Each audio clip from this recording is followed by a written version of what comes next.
जय गुरु जी, शुक्राना गुरु जी। मेरी प्यारी संगत जी, गुरु जी का अनंतम शुक्राना, लख लख बाशुरा। संगत जी, गुरु जी कहते हैं कि हर चीज़ का एक अंत होता है।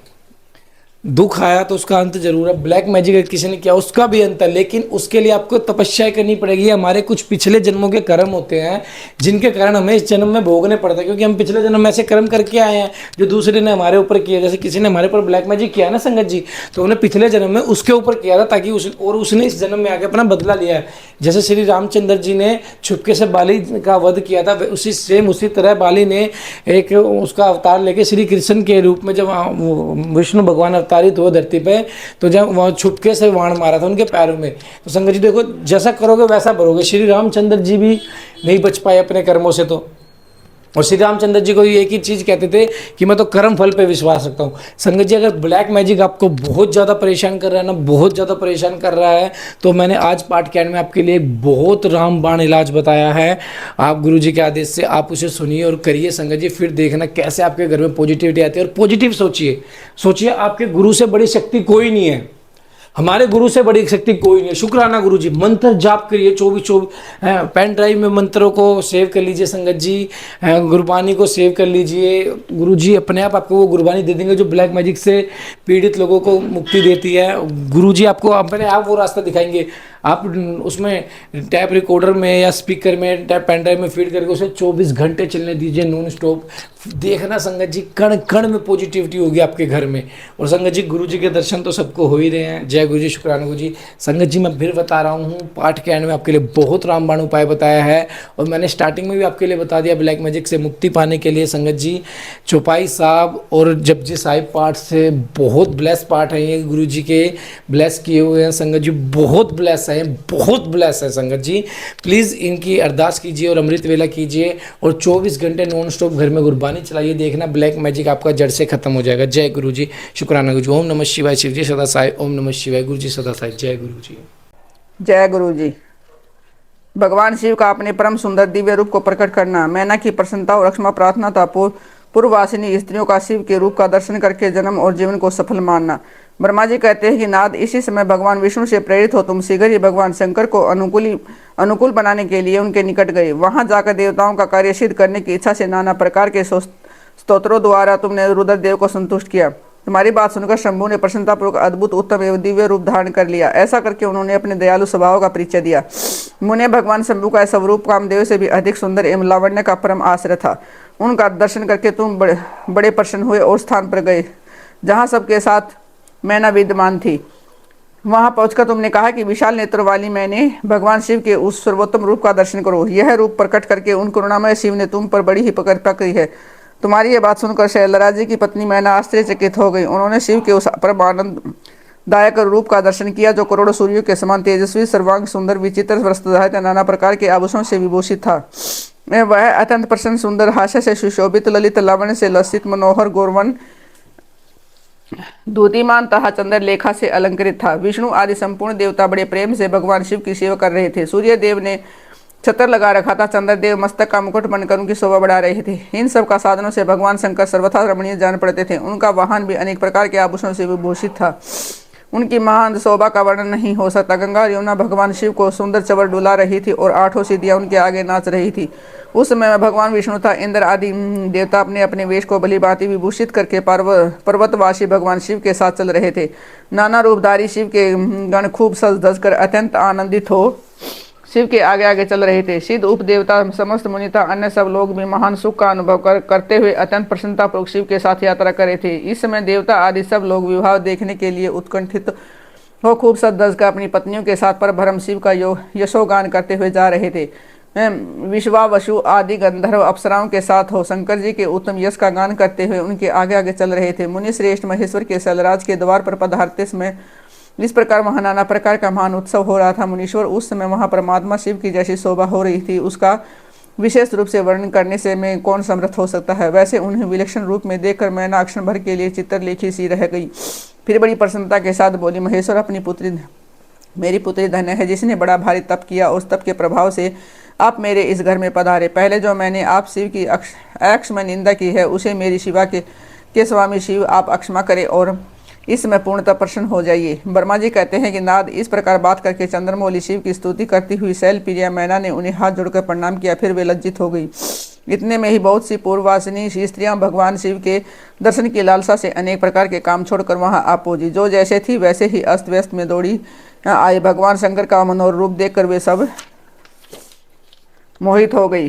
शिव के दर्शन से हर्ष को प्राप्त हो प्रेम पूर्ण हृदय वाली वे नारियां महेश्वर की उस मूर्ति को अपने मनोमंदिर में बिठाकर इस प्रकार बोली। पूर्ववासिनी ने कहा कि ओहो, हिमवान के नगर में निवास करने वाले लोगों के नेत्र आज सफल हो गए। जिस जिस व्यक्ति ने इस दिव्य रूप का दर्शन किया है, निश्चय ही उसका जन्म सार्थक हो गया है। उसी का जन्म सफल है, उसी की सारी क्रियाएं सफल हैं। जिसने संपूर्ण पापों का नाश करने वाले साक्षात शिव का दर्शन किया है, पार्वती शिव के लिए जो तप किया है, उसके द्वारा उन्होंने अपना सारा मनोरथ सिद्ध कर दिया है।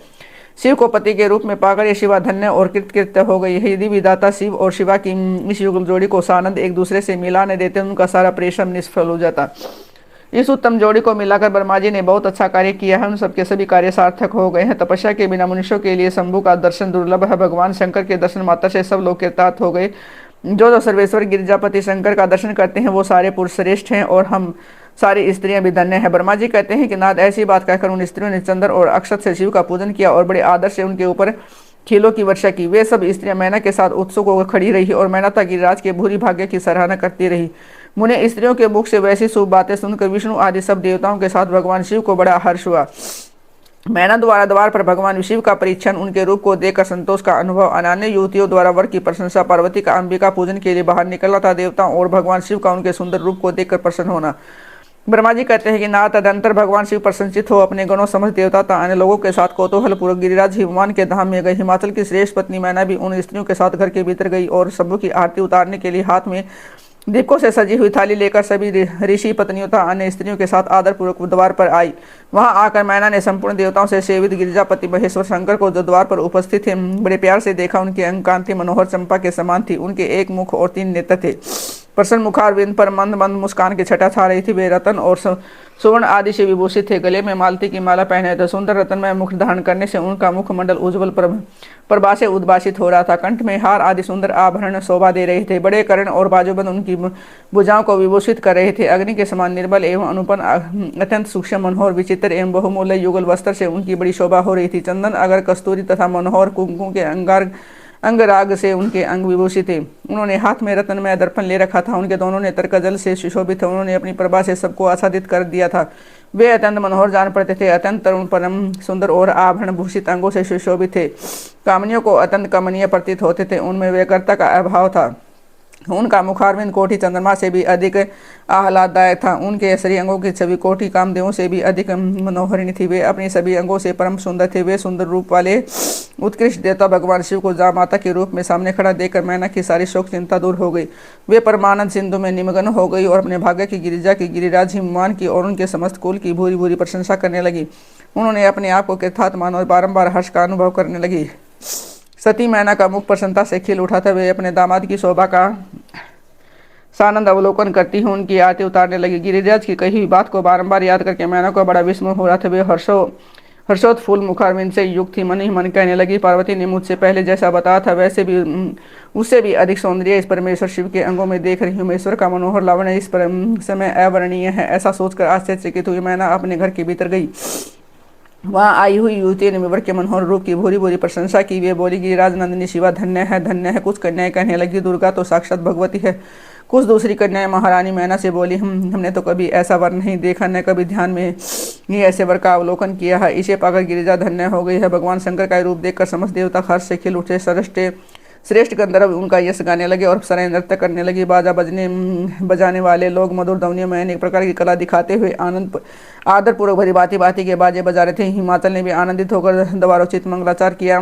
समस्त नारियों के साथ मैना ने भी महान उत्सव मनाते हुए वर का परीक्षण किया। फिर वे प्रसन्नतापूर्वक घर में चली गई। इसके बाद भगवान शिव अपने गणों और देवताओं के साथ अपने को दिए गए स्थान में चले गए। इसी बीच में गिरिराज के अंतपुर की स्त्रियां दुर्गा को साथ ले कुल देवी की पूजा के लिए बाहर निकली। वहां देवताओं ने जिनकी पलकें भी नहीं गिरती थी प्रसन्नतापूर्वक पार्वती को देखा। उनकी अंग कांति नील अंजन के समान थी। वे अपने मनोहर अंगों से भी विभूषित थी। उनका कटाक्ष केवल भगवान त्रिलोचन पर ही आदरपूर्वक पड़ता था। दूसरे किसी पुरुष की ओर नेत्र नहीं जाते थे। उनका प्रसन्न मुख मंद मुस्कान से सुशोभित था। वे कटाक्षपूर्ण दृष्टि से देखती थी और बड़ी मनोहरानी जान पड़ती थी। उनके केसों की चोटी बड़ी ही सुंदर थी। कपोलों पर बनी हुई मनोहर पत्थर भंगिता शोभा बढ़ाती थी। ललाट में कस्तूरी की बेदी के साथ सिंदूर की बिंदी शोभा दे रही थी। वक्ष स्थल पर श्रेष्ठ रत्नों के सारभूत हार से दिव्य दीप्त छिटक रही थी। रत्नों के बने हुए कीर वेल्लो और कंकन से उनकी भुजाएं अलंकृत थी। उत्तम रत्नमय कुंडलों से उनके मनोहर कपोल जगमगा रहे थे। उनके दंत पंक्ति मणियों तथा रत्नों की प्रभा को छीन लेती थी और मुख की शोभा बढ़ाती थी। मधु से पूरित अधर और ओष्ठ बिल्व फल के समान लाल थे। दोनों पैरों में रत्नों की आभा से युक्त महावर शोभा देता था। उन्होंने अपने एक हाथ में रत्न जटित दर्पण ले रखा था और दूसरा हाथ क्रीड़ा कमल के सुशोभित था। उनके अंगों में चंदन अगर कस्तूरी और कुमकुम का अंगराग लगा हुआ था। पैरों में पाजे बज रहे थे और वे अपने लाल लाल तलवों के कारण बड़ी शोभा पा रही थी। समझ देवता आदि ने जगत की आदि कारणभूता जगत जननी की पार्वती देवी को देखकर भक्तिभाव से मस्तक झुका। मैना सहित उन्हें प्रणाम किया। त्रिलोचन शिव ने भी बड़ी प्रसन्नता के साथ कनखियों से उन्हें देखा और उनमें सती की आकृति देखकर उन्हें वीर वेदना को त्याग दिया। शिवा पर आंखें गड़ाकर भगवान शिव उस समय सब कुछ भूल गए। उनके सारे अंगों में रोमांच हो गया और वे हर्ष का अनुभव करते हुए गौरी की ओर देखने लगे। गौरी उनकी आंखों में समा गई थी। इधर कालीपुरी ने बाहर जाकर अंबिका देवी की पूजा करने के पश्चात ब्राह्मण पत्नियों के साथ पुण्य अपने पिता के रमणीय भवन में लौट आए। भगवान शंकर भी मुझ ब्रह्मा विष्णु और देवताओं के साथ हिमाचल के बताए हुए अपने नियत स्थान पर प्रसन्नता पूर्वक गए। वहाँ गिरिराज के कुछ नाना प्रकार की सुंदर समृद्धि से सम्मानित हुए। कुछ लोग शंखपूर्वक ठहर गए और भगवान शिव की सेवा करने लगे। वर पक्ष के आभूषण से विभूषित शिवा के निरांजना कन्यादान के समय करके वर के साथ सब देवका हिमाचल के घर के आंगन में विराजना तथा वर वधु के द्वारा एक दूसरे का पूजन। ब्रह्मा जी कहते हैं कि नारद तदंतर गिरि श्रेष्ठ हिमान्य प्रसन्नता और उत्साह के साथ मंत्र वेदों द्वारा दुर्गा और शिव का उपस्नान करवा। तत्पश्चात गिरिराज की प्रार्थना से श्री विष्णु आदि देवता तथा मुनि श्रेष्ठ कौतूहल पूर्वक उनके घर के भीतर गए। वहां उन्होंने वैदिक और लौकिक आचार का यथार्थ रीति से पालन करके भगवान शिव के दिए हुए आभूषणों से देवी शिवा को अलंकृत किया। सखी और ब्राह्मण की पत्नियों ने पहले पार्वती को स्नान करवाया, फिर सब प्रकार से वस्त्र आभूषणता विभूषित करके उनकी आरती उतारी। तीनों लोगों की जननी महाशैल पुत्री सुंदरी शिवा दिव्य वस्त्र आभूषण से सुशोभित मन ही मन भगवान शिव का ध्यान करती हुई वहां बैठी। इस समय उनकी बड़ी शोभा हो रही थी। वह उस अवसर पर दोनों पक्षों में महान आनंददायक उत्सव होने लगा। ब्राह्मणों को शास्त्रोक्त रीति से नाना प्रकार का दान दिया गया। अन्य लोगों को भी यहाँ भांति भांति के बहुत से द्रव्य बांटे गए। विशेष उत्सव के साथ गीत और वाद आदि के द्वारा लोगों का मनोरंजन किया गया। तदनंतर में ब्रह्मा और भगवान विष्णु इंद्र आदि देवता मुनि ये सब के सब बड़ी प्रसन्नता के साथ आनंद उत्सव मनाते हैं। भक्तिभाव से शिवा को प्रणाम करके शिव के चरणों और बिंदों में चिंतन पूर्वक हिमाचल की आज्ञा लिए अपने अपने स्थान में चले गए।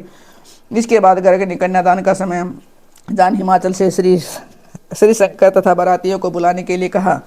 फिर तो बाजे बजने लगे। हिमाचल के मंत्रियों ने जाकर वर और बारातियों से शीघ्र पधारने के लिए प्रार्थना की। वे बोले, कन्यादान के लिए उचित समय आ गया है, अतः आप लोग शिव मंडप में विस्तार। तदनंतर भगवान शिव को सुंदर वस्त्राभूषण सुसज्जित करके वर्ष की पीठ पर बिठाया और जय बोलते हुए सब लोग चले। भगवान शंकर को आगे करके बाजे बजाते और कौतुक करते हुए सब बाराती हिमालय के घर को गए। हिमालय के भेजे हुए ब्राह्मणता श्रेष्ठ पर्वत कौतूहल पूर्वक शंभु के आगे आगे चलते थे। भगवान के मस्तक पर बहुत बड़ा छत्र तना हुआ था। सब ओर से चवर डुला जा रहा था और महेश्वर चंदोए के नीचे होकर चलते थे। मैं विष्णु इंद्र और लोकपाल आगे रहकर उत्तम शोभा से सुशोभित हो रहे थे। उस महान उत्सव के समय शंख बेहरी पठे आनक और गोमुख आदि बाजे बारंबार बज रहे थे। इन सब के साथ जगत के एकमात्र जीव बंधु भगवान शिव परमेश्वर रोचित तेज से चंपन हो यात्रा करे थे। उस समय समस्त देवेश्वर उनकी सेवा में उपस्थित हो बड़े हर्षो उल्लास के साथ उन पर फूलों की वर्षा करते थे। इस प्रकार पूजित और बहुत सी स्तुतियों द्वारा प्रशंसित हो परमेश्वर शिव ने यज्ञमंडप में प्रवेश किया। वहाँ श्रेष्ठ पर्वत ने शिव को वृषभ से उतारा और महान उत्सव के साथ प्रेम पूर्वक उनके घर के भीतर ले गए। हिमालय ने भी घर में आए हुए देवताओं सहित महेश्वर को विधि पूर्वक भक्तिभाव से प्रणाम करके उनकी आरती उतारी। फिर महान उत्सव पूर्वक अपने भाग्य की सराहना करते हुए उन्होंने अन्य समस्त देवताओं और मुनियों को प्रणाम करके उन सबका समादर किया।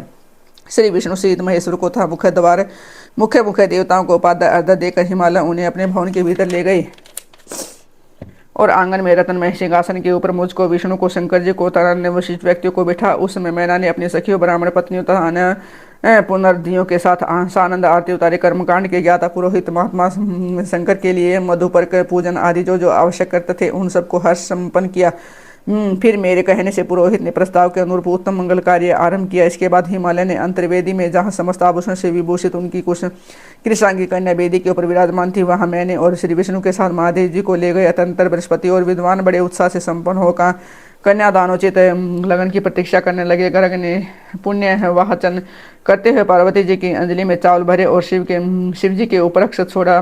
परम उद्धार सुमुखी पार्वती ने दही, अक्षत, कुश और जल से वहां रुद्रदेव का पूजन किया, जिनके लिए शिवा ने बड़ी भारी तपस्या की थी। उन भगवान शिव को बड़े प्रेम से देखती हुई वह अत्यंत शोभा पा रही थी। फिर मेरे और गर्ग आदि मुनियों के कहने से शंभु ने लोकाचार वश से शिवा का पूजन किया। इस प्रकार परस्पर पूजन करते हुए दोनों जगन में पार्वती परमेश्वर वहां सुशोभित हो रहे थे। त्रिभुवन की शोभा से संपन्न हो परस्पर देखते हुए उन दोनों दंपति की लक्ष्मी आदि देवियों ने विशेष रूप से आरती उतारी। जय गुरु जी, शुक्राना संगत जी। गुरु जी का आनंद शुक्राना, लख लख बार शुक्राना संगत जी। देखो, जब हम गुरु जी से जुड़ जाते हैं ना, तो हमारे दुख गुरु जी अपने आप ले लेते हैं। अब जैसे मैं आपको बता दूं, सालों से करा हुआ ब्लैक मैजिक ना संगत जी, वो एकदम ठीक नहीं होगा। आपको मैं एक चीज बता रहा हूँ, आप प्रण लीजिए, आप हनुमान जी के मंदिर में जाइए मंगलवार वाले दिन, एक माचिस को आप वहीं छोड़ आइए, नई माचिस को लेके, ताकि आपके सारे कष्ट हनुमान जी के पास चले जाए। हनुमान जी अपने आप देख लेंगे उन कष्टों को, क्योंकि कलयुग के राजा हनुमान जी हैं। दूसरा, हनुमान जी के राइट पैर से वहाँ का चंदन तिलक ले आइए और अपने मेन गेट पे जय गुरु जी शुक्राना गुरु जी लिख दीजिए और ओम बना दीजिए। संगत जी, फिर देखिए, कोई बुरे साया जो आपके ऊपर किसी ने ब्लैक मैजिक भी करा रखा होगा, कुछ भी करा रखा होगा ना, आपके घर में वो प्रवेश नहीं कर सकता, इसकी गारंटी है। क्योंकि गुरुजी स्वयं गुरुजी महादेव हैं, जो स्वयं महादेव हैं, शिव के अवतार हैं, वो स्पेशल ब्लेसिंग देंगे आपको 777 की। और हनुमान जी की स्पेशल, हनुमान जी का पहरा आपके घर के बाहर बैठेगा। सोचो संगत जी, हनुमान जी का पहरा जिसके घर के बाहर बैठ गया, उसके घर में कैसे बुरी शक्तियां प्रवेश कर पाएंगी? कोई मतलब ही नहीं बनता इस चीज़ का। तो संगत जी, आप ये चीज़ करिए, मैं दोबारा रिपीट कर रहा हूँ, एक माचिस लीजिए नई, उसे हनुमान जी के मंदिर में ही छोड़ आइए और हनुमान जी के राइट पैर का सिंदूर ले आइए एक लिफाफे में या एक दिए में, और उससे ओम और जय गुरु जी अपने मेन गेट पे लिख दीजिए उस तिलक से। संगत जी, देखना कितनी शक्ति आपके घर में प्रवेश कर जाएगी। पॉजिटिव शक्तियाँ, नेगेटिव शक्तियों की तो कोई जगह ही नहीं बचेगी। संगत जी, मैं आपको बता रहा हूँ, आप ये सब करिए गुरु जी का, और शिव पुराण का पाठ सुनिए और सुबह अमृत वेला शुरू कीजिए 40 दिन का प्रण लेके कि मैं, और जिसको जाता ही ब्लैक मैजिक नेगेटिविटी शक्ति जिसके घर में सता रही है संगत जी, वो तो ये हनुमान जी का करे और साथ में चौपाई साहब का और जपजी साहब का 41 दिन तक प्रण लेके अमृत वेला करे। फिर देखना आपके घर में कैसे पॉजिटिविटी आती है। और हमने आपके लिए अमृत वेला के लिए जपजी साहब का पाठ और चौपाई साहब का पाठ भी आपके लिए हमने चैनल पे सेवा करवा रखी है। जय गुरु जी, शुक्राना गुरु जी। और जो भी इस पाठ एंड तक सुन ले, जय गुरु जी शुक्राना गुरु जी करके प्यारा सा कमेंट जरूर करें। जय गुरु जी, शुक्राना गुरु जी।